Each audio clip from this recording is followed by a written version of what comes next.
શરદ પૂનમના પાવન અવસરે વેસુ સ્થિત વિજયાલક્ષ્મી હોલમાં પરંપરાગત રાસ ગરબાનું ભવ્ય આયોજન કરવામાં આવ્યું હતું। સમગ્ર હોલને શરદ પૂનમની થીમ પર સજાવવામાં આવતા ત્યાં પહોંચનાર દરેકને ચાંદની રાતનો અનોખો અનુભવ થયો હતો।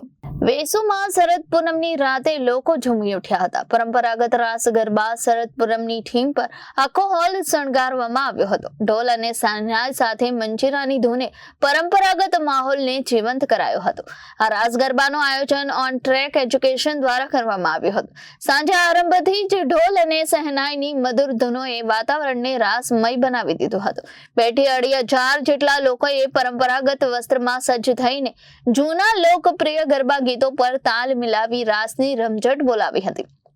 ગરબા રાસ દરમિયાન મહિલાઓ અને યુવતીઓના પરંપરાગત વેશભૂષા સાથેના ગરબા પર સૌની નજર થંભી ગઈ હતી। કાર્યક્રમના અંતે આયોજકો દ્વારા ભાગ લેનાર સૌને શુભેચ્છા પાઠવી હતી અને ભારતીય સંસ્કૃતિની આ પરંપરાને જીવંત રાખવા સૌને આહ્વાન કર્યું હતું।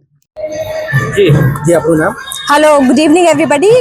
હું મમતા જાની છું અને ઓન ટ્રેક તરફથી આજે સાંસ્કૃતિક ગરબા યોજવામાં આવેલા છે।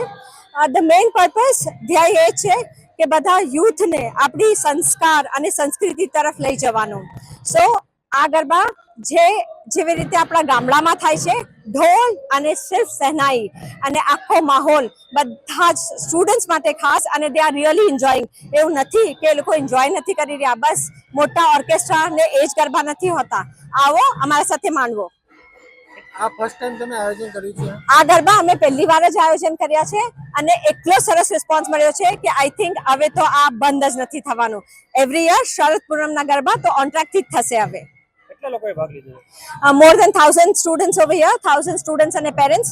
આ બહુ જ ક્લોઝ નેટ ઇવેન્ટ છે, ખાલી અમારા સ્ટુડન્ટ્સ ને પેરેન્ટ્સ માટે છે અને બહુ જ ઉત્સાહ બતાવ્યો છે સ્ટુડન્ટ્સે। Bureau report Janadesh news Surat.